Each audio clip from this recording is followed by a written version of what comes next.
अगर आज वो कांग्रेस होती तो क्या आज बिट्टा मोदी की तारीफ करता? मैंने कभी राष्ट्रवाद की बात पे पार्टी के अंदर कभी कंप्रोमाइज नहीं किया है। मोदी जी की राष्ट्रवाद की तारीफ करता हूँ। उस नरेंद्र मोदी का समर्थक हूँ जिसने सर्जिकल ऑपरेशन किए। उस नरेंद्र मोदी का समर्थक हूँ जिन्होंने नक्सलाइटों को लगाम। कहनी है एक बात यही, इस देश के पहरेदारों से संभल के रहना, अपने घर में छुपे हुए किरदारों से। नमस्कार, आप देख रहे हैं एक्सपोज इंडिया। मैं हूं आपके साथ मृगेंद्र प्रताप सिंह। आज एक्सपोज इंडिया पर मैं आप लोगों को ऐसे शख्सियत से परिचय कराऊंगा जो किसी परिचय का मोहताज नहीं है। मैं ये शब्दावली और ये शब्द इसलिए इस्तेमाल कर रहा हूं क्योंकि जब भी देश हित की बात आती है, राष्ट्रवाद की बात आती है, तो तमाम सारे टीवी चैनलों पर या जब भी उनको मौका मिलता है, जहाँ भी मौका मिलता है, अपनी बात को बेबाकी से रखते हैं। और जो अपने देश की सेवा करते करते जवान और सैनिक शहीद हो जाते हैं, उनके परिवारों के लिए भी बहुत बेहतर उन्होंने कार्य किया है अपने कार्य क्षेत्र के जरिए। लेकिन इनका नाम जब मैं बहुत लोगों से पूछा, जानने की भी कोशिश की, तो इनका नाम जो है मनिंदरजीत सिंह बिट्टा तो है, लेकिन साथ में सबसे पहले लगाते हैं जिंदा शहीद। ये शब्द जो है आपने कहाँ से क्वाइन किया है? ये शब्द मेरा नहीं है। यह हिंदुस्तान के prime minister PV Narasimha Rao ji ने लाल किला के अंदर 93 में जब दिल्ली में के अंदर ब्लास्ट हुआ, 14 बार हमले हुए, तो उन्होंने स्टेज के ऊपर लाल किला में मुझे अवार्ड दिया था जिंदा शहीद। मैं मरा हुआ भी हूँ, जिंदा भी हूँ और इस बोनस की ज़िंदगी जीता हूँ। मेरी जीवन बोनस है। इतने बम चलने के बाद जिसमें 70 बेगुनाह लोग और पुलिस के जवान मेरे साथ शहीद हो जाते हैं और मेरे शरीर का पैर उतर जाता है और शरीर जख्मी हो जाता है, तो उसके बाद मैं क्या कहूँ? अपने आप को क्या जिंदा समझूँ? मैं तो बोनस की ज़िंदगी का व्यक्ति हूँ। जो मेरी बोनस की ज़िंदगी है, ये मातृभूमि के चरणों के लिए हमेशा हमेशा के लिए तैयार रहती है। और सुबह उठ कर के जब भी मेरी प्रार्थना भगवान से होती है, तो मैं एक ही प्रार्थना निकलती है, मेरे भारत को सुरक्षित रखना, हमारी मातृभूमि की सीमाएं सुरक्षित रखना, हमारे जवान सुरक्षित रखना। आज का वो महान योद्धा नरेंद्र मोदी, हमेशा उसको सुरक्षित करना, उसकी उम्र को लंबी देना। और मेरी जो बोनस की ज़िंदगी है, जब भी कभी दोबारा जाए, गंदी राजनीति करते हुए ना जाए। मेरी ज़िंदगी मातृभूमि की सीमाओं की, मातृभूमि की आज़ादी की रक्षा, बहनों के सुहागों की रक्षा, बच्चों की रक्षा करते हुए बम्बों और गोलियों से जाए। ये इसलिए मुझे जिंदा शहीद की मरा हुआ भी हूँ और जिंदा भी हूँ। बिट्टा जी, एक सवाल थोड़ा सा लिख से हट करके है। सवाल इसलिए मैं कर रहा हूँ कि बहुत बार देखा गया कि आप टेररिस्ट ग्रुप के लिए, टेररिस्टों के लिए आप एक संगठन बनाते हैं, उनके खिलाफ लड़ाई लड़ने की आपकी कोशिश रहती है, आप मुहिम भी चलाते हैं। और जहाँ तक मैं देखता हूँ, आप उनको खटकते हैं, यानी आतंकवादियों को आप खटकते हैं और आपको वो खटकते हैं। इसके बीच में जो दुखद बात रही वो ये रही कि आप पर बहुत बार हमला किया गया, आपको मारने की प्रयास की गई। लेकिन क्या उन हमलों से, उन प्रयासों से आपका जो जज्बा और जुनून जो कि देश के प्रति आपने न्यौछावर किया है, कम हुआ? या आने वाले दिनों में आप जिस तरीके से कार्य करते हैं उसी तरीके से जारी रखेंगे? और क्या लगता है, जब आप पर हमला हुआ इससे पहले, अब की सरकारों में आतंकवादियों को जवाब दिया गया है, कहीं ना कहीं उनको ब्रेक किया गया है, इस पर आप क्या कहिए? देखो, मैं टकसाली कांग्रेसी हूँ और मैं 7 साल की उम्र में, 6 साल की उम्र में जलियांवाला बाग के अंदर अपने ग्रैंडफादर के सामने शपथ ली थी, जहाँ हिंदू, मुस्लिम, सिख, ईसाइयों का खून गिरा था। एक तरफ जलियांवाला बाग था, एक तरफ हरमंदिर साहिब था, और शाम को ग्रैंडफादर के साथ वॉक करने जाते थे। मैंने एक दिन इतिहास पूछा, उन्होंने इतिहास बताया कि ये इतिहास उस जनरल डायर की गोलियों का इन शहीदों के ऊपर था जो देश को आज़ाद कराने की मांग कर रहे थे, जो अंग्रेज़ों से जकड़ी हुई भारत माँ जंजीरों से छुड़ाना चाहते थे। और उसके बाद 1 महीने के बाद मैंने वहाँ खून से लथपथ लाल मिट्टी पे शपथ ली थी, आज़ादी तो शहीदों ने लेके दे दी, ज़िंदगी में वक्त मिला आज़ादी की रक्षा करेंगे। और बचपन के अंदर वंदे मातरम, भारत माता की जय और कवि प्रदीप जी के गाने सुना करते थे। कहनी है एक बात यही, इस देश के पहरेदारों से संभल के रहना, अपने घर में छुपे हुए किरदारों से उनके सॉन्ग सुना करते थे। तो उनके सॉन्ग जो थे इतने जज्बे वाले होते थे और उनकी लिखाई इतनी जलवेदार होती थी, तो उससे हमने बड़ा कुछ सीखा। तो क्या लगता है कि जो सरकार है, वर्तमान सरकार है, जो हमारे देश के अंदर छिपे गद्दार हैं या जब भी आतंकवादियों की बात आती है उसको जवाब देने में कारगर साबित हुई है नरेंद्र मोदी की नेतृत्व वाली सरकार? कैसा देखते हैं? देखो एक बात, नरेंद्र मोदी जी हिंदुस्तान के प्रधानमंत्री हो सकते हैं, बीजेपी के लीडर हो सकते हैं, बीजेपी की सरकार हो सकती है। मेरा बचपन से लेके अब तक का वक्त प्रथम राष्ट्र के लिए निकला है। मैंने कभी राष्ट्रवाद की बात पे पार्टी के अंदर कभी कंप्रोमाइज़ नहीं किया है। बड़े मैंने जुल्म सहे अपनी पार्टी के अंदर, पॉलिटिकल टेररिज्म सहा, राजनीति गुलामी सही, कई तरह का आतंकवाद। एक आतंकवाद था बम्बो गोलियों का। पता है कि मौत सामने खड़ी है और अगर मेरे पे गोली चलेगी और मुझे मेरे दोस्त कहेंगे हमारा दोस्त देश के लिए शहीद हुआ। और मैंने एक शेखर सुमन में एक प्रोग्राम आता था सोनी टीवी में, उसने मेरे से एक सवाल पूछा था कि 14 बार हमलों के बाद आपको मौत कैसी लगती है, तो आपको डर नहीं लगता?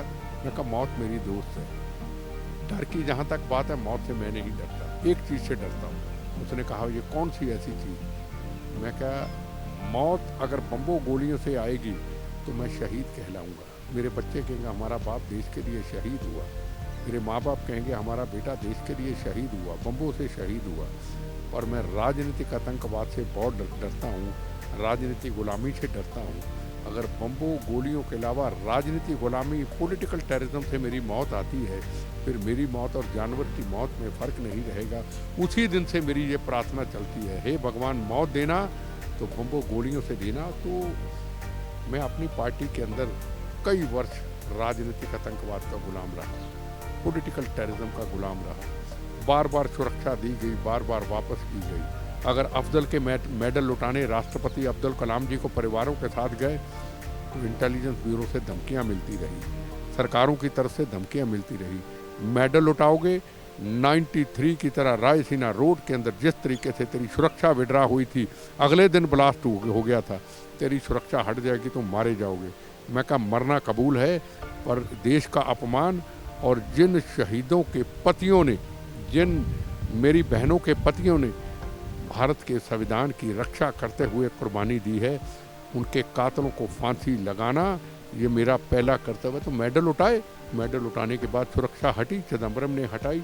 तो इसको पॉलिटिकल टेररिज्म कहते हैं कि बार बार मुझे टेररिस्टों के आगे फेंका गया। क्या लगता है कि कांग्रेस में पॉलिटिकल टेररिज्म है और कांग्रेस आज बहुत पीछे है अगर राष्ट्रीय पटल की राजनीति की बात आती है? सबसे बड़ा वजह क्या मानते हो उसको? मेरी एक बात सुनो, मेरी एक आदत है, मैंने बचपन गुजारा है ना। वो अलग बात है कि उन्होंने कुर्सी सतह से दोस्ती कर ली, मैंने मौत से दोस्ती कर ली। वो नीले रंग की शाही से मेंबर बने, मैं लाल रंग की शाही का मेंबर बना हूँ। अपना खून कांग्रेस के दफ्तर में मैंने गिराया है, मैं लाल खून से कांग्रेस का मेंबर बना हूँ।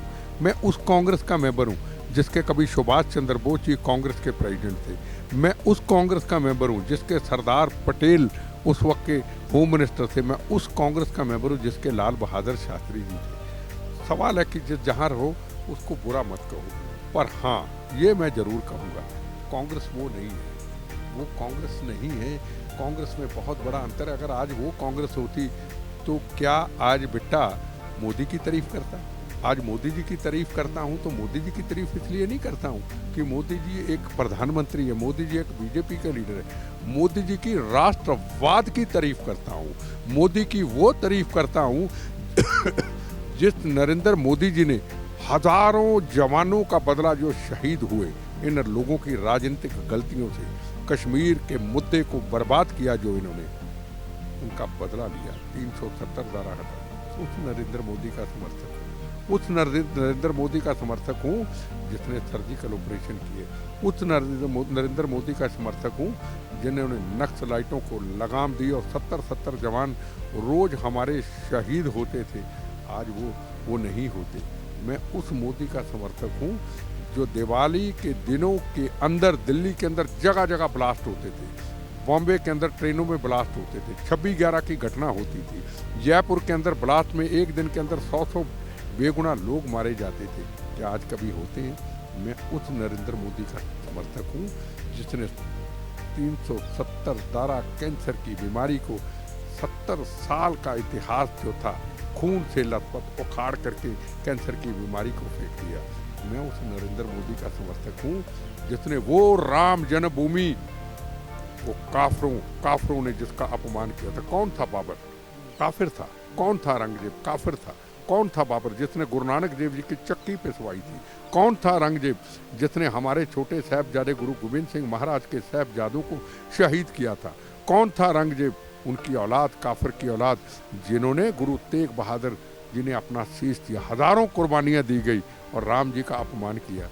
अरे राम जी ने आज के उस फरिश्ते को कहा, तू ही कैसा एक व्यक्ति है, अपने हाथों से मुझे बिठा।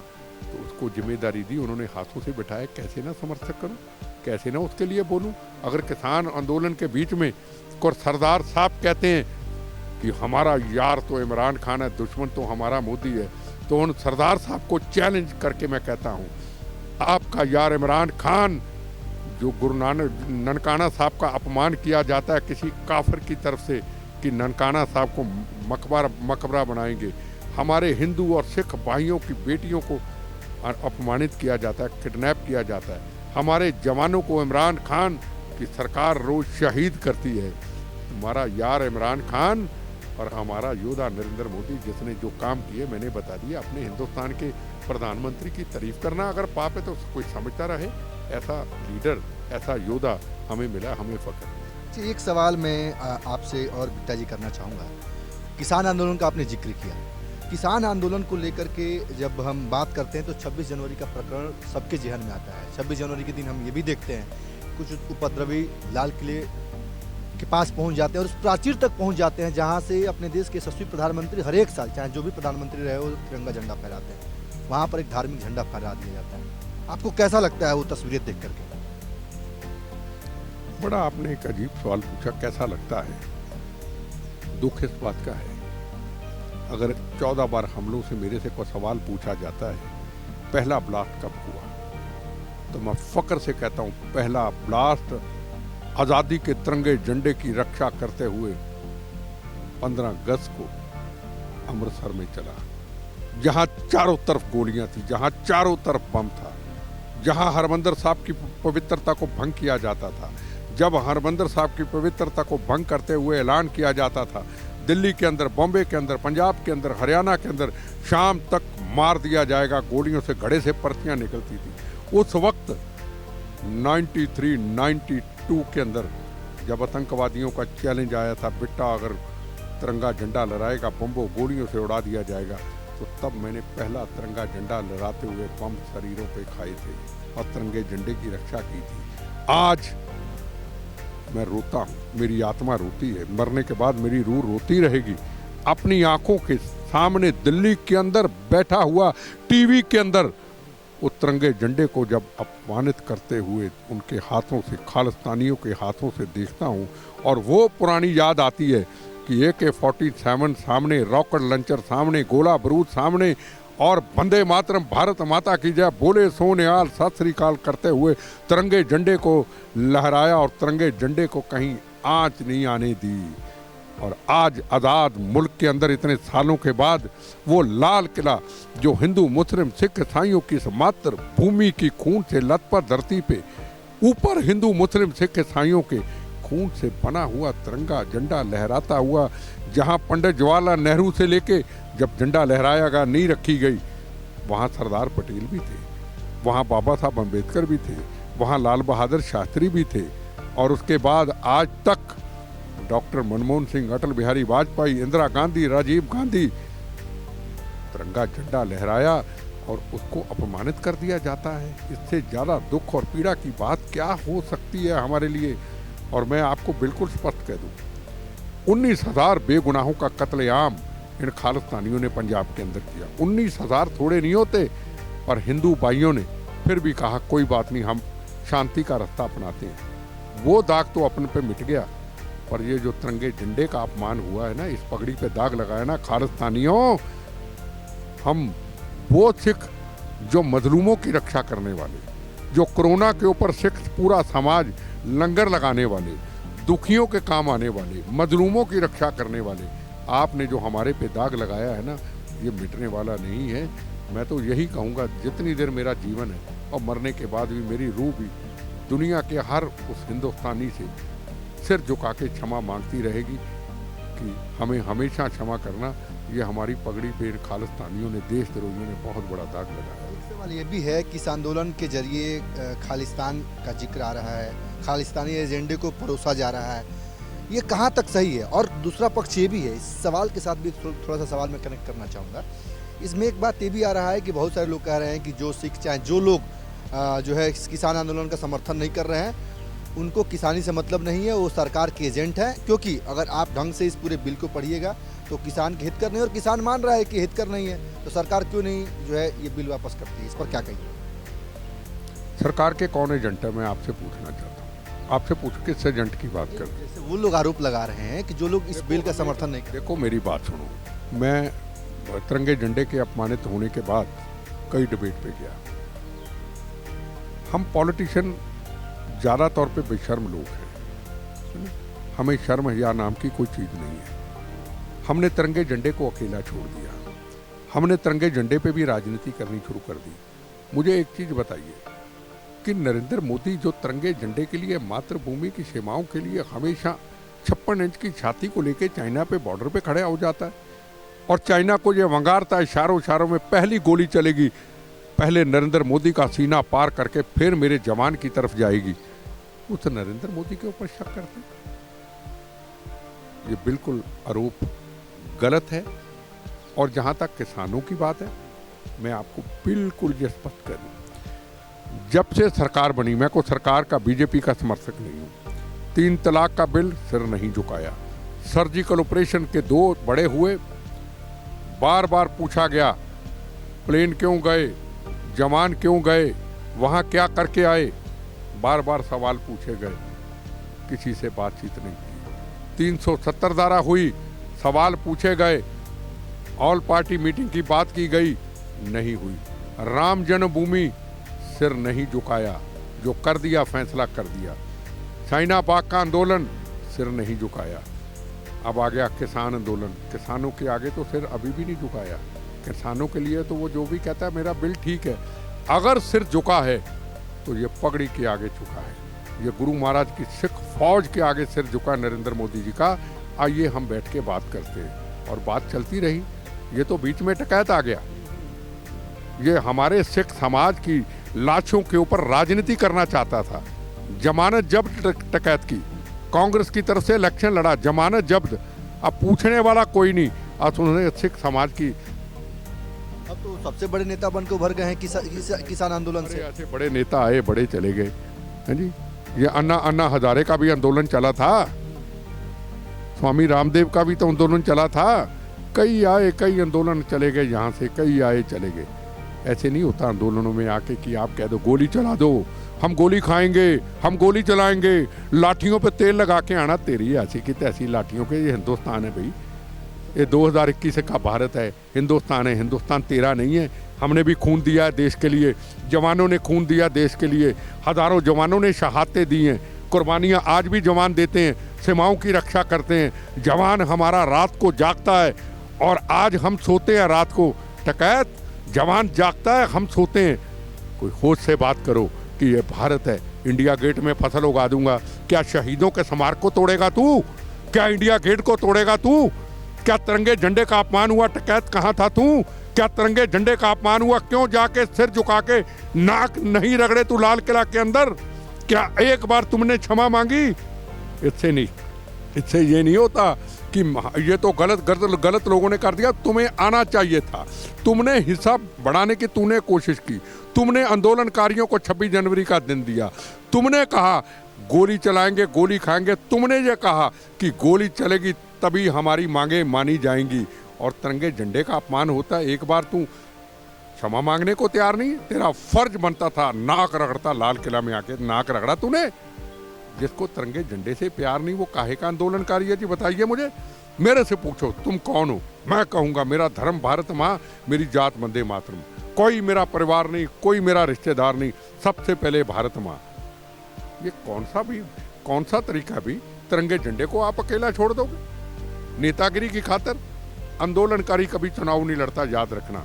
जो आंदोलनकारी चुनाव लड़ता है वो आंदोलनकारी नहीं रहता। केजरीवाल ने चुनाव लड़ा, आंदोलन किया, सत्ता हासिल की, कहाँ गए आंदोलन? कोई आंदोलनकारी चुनाव नहीं लड़ता। तो आपको क्या लगता है कि जिस तरीके से अन्ना हजारे का आंदोलन होता है उससे केजरीवाल उभर करके निकलते हैं, अब किसान आंदोलन हुआ है इससे राकेश टिकैत उभर करके निकलेंगे? क्योंकि मैं ये बात इसलिए कर रहा हूँ, जब भी किसान आंदोलन की बात आती है तो जिक्र आता है जाटलैंड की। अब इस पर सियासत हो रही है कि 2022 में जो उत्तर प्रदेश का चुनाव है उसमें कहीं ना कहीं ये किसान आंदोलन जो है एक मुख्य भूमिका निभाने वाला है, और जो है एक धड़ा जो है जिसको ये लोग अपनी तरफ रिझाए हुए हैं, इस पर क्या? चुनाव में किसको को वोट देता मेरा लेना देना नहीं। जिस व्यक्ति को, हिंदू को, मुसलमान को, सिख को, ईसाई को, कास्टिज्म तो इसमें आता ही नहीं। मुझे तो कास्टिज्म का नारा पता ही नहीं, मिनॉरिटी क्या मुझे पता नहीं, मैं तो हिंदुस्तानी हूँ। बार बार कहता हूँ मेरा धर्म भारत माँ, मेरी जात वंदे मातरम, मेरे खून से निकला। जो सच्चा भारतीय है वो उसके साथ खड़ा होगा जो मातृभूमि की सीमाओं की रक्षा करना जानता है, जो मातृभूमि को मजबूत करता है, जो चाहता है कि हमारे किसी जवान की शहादत ना हो, हमारा देश दुनिया में नाम ऊंचा हो। इन्होंने हमारे देश का नाम ऊंचा किया। पूछना चाहता हूँ, 26 जनवरी का दिन दुनिया देखती हमें। 26 जनवरी के दिन अमेरिका के राष्ट्रपति आते हैं, 26 जनवरी के दिन जर्मनी के राष्ट्रपति प्रधानमंत्री आते हैं, दुनिया से आते हैं, यूके से आते हैं। अरे आपने वो 26 जनवरी के दिन को, उन शहीदों को अपमानित कर दिया।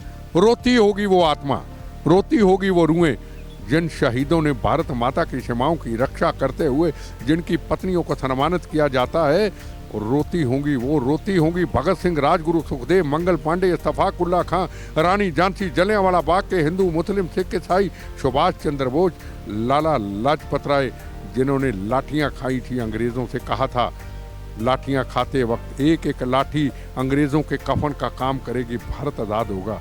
भगत सिंह जी ने फांसी इसलिए दी थी, चंद्रशेखर आज़ाद जी ने इसलिए कुर्बानियां दी थी। उनकी रोती होगी रूह और कहती होगी हम लाए हैं तूफान से ये किश्ती निकाल के इस देश को रखना। वो बच्चे जो देखते हैं 26 जनवरी का दिन, जो जवानों की वो रूप देखते हैं, हम भी वर्दी पहन करके इस मातृभूमि की सीमा की रक्षा करेंगे बड़े होके, वो गाना याद जरूर आता होगा। तो मैं यही कहना चाहूँगा कि प्रथम राष्ट्र है और राष्ट्र की आज़ादी की रक्षा को अगर कोई खतरा पैदा करता है उसके लिए आज पूरा हिंदुस्तान खड़ा है। ये वोट की राजनीति सिर्फ कुछ समय तक चलती है। राष्ट्र की राजनीति, राष्ट्रवाद की राजनीति वो हमेशा हमेशा बुलंदियों पे जाती है, उसको कोई कमज़ोर नहीं कर सकता। बेटा जी, एक अंतिम सवाल आपसे मैं ये करना चाहूँगा, क्या लगता है पिछली सरकारों में जब हम बात करते थे समय समय पर पाकिस्तान अटैक करता था, आतंकवादी हमारे देश में आते थे, आक्रमण करते थे, और इवन जब हम बात करते हैं कश्मीर की तो वहाँ पर जब 370 धारा नहीं हटाया गया था तो अलगाववादी नेता भी आतंकवादियों को पनाह देते थे, और देश में हर जगह हर हिस्सों में कभी न कभी जो है आतंकवादी गतिविधियाँ होते रहती थी। क्या लगता है नरेंद्र मोदी सरकार जब पहली मर्तबा बनी उसके बाद भी बहुत बार इस तरह की चीज़ें आई, लेकिन कितना कुछ बदलाव आप देखते हैं, कितना कुछ इसमें आप डेवलपमेंट देखते हैं? हम भी कहते थे जब नरेंद्र मोदी जी की सरकार बनी, हमारे नरेंद्र मोदी जी प्रधानमंत्री तो बाहर ही रहते हैं, यहाँ बाढ़ आई हुई है, यहाँ को कोरोना है, कई चीज़ें ऐसी हुई, पर ये पिछले समय में साबित कर दिया गया जब 370 धारा हटी, जब राम जन्मभूमि का इतना बड़ा निर्माण होने का फैसला हुआ, जब बड़े बड़े सर्टिफिकेशन हुए, जब देश की डिफेंस पॉलिसी को मजबूत किया गया, जब हमारे पूरे हथियारों के भंडार और प्लेन लेके यहाँ खड़े कर दिए कि मातृभूमि की तरफ को देखेगा, हम तैयार खड़े हैं, तो आज ये साबित कर दिया पूरी देश में, दुनिया में घूम करके, और पाकिस्तान को अकेला छोड़ दिया और 370 धारा हटाई। कौन सा मुल्क है जो पाकिस्तान के साथ खड़ा हुआ है, मुझे बताइए? हिंदुस्तान के साथ पूरी दुनिया खड़ी हुई, और आज चाइना ने भी कह दिया कि हम अपनी सेना को पीछे हटा रहे हैं। ये हमारी प्राप्ति है। अब राजनीति में जो किसी ने कहना उनको बुरा कहे, हम तो योद्धे के साथ खड़े हैं और उसके साथ आखिरी सांस तक खड़े रहेंगे, क्यों हमारे बचपन के सपने उन्होंने पूरे किए हैं। जिस सपनों के लिए हमने अपने शरीर पे बम खाए, हमारे जवानों ने शहादत दी, हम उसके लिए खड़े हैं। धन्यवाद। तो ये थे हमारे साथ जिंदा शहीद मनिंदरजीत सिंह बिट्टा जी, और इनसे मैंने बहुत सारे सवाल बहुत बेबाकी से पूछा और इन्होंने उस सवाल का जवाब बहुत बेबाकी से दिया। इसी तरह के तमाम सारे खबरों को देखने के लिए देखते रहे expose India. Camera person Aditya के साथ मैं मृगेंद्र प्रताप सिंह, एक्सपोज इंडिया, नई दिल्ली।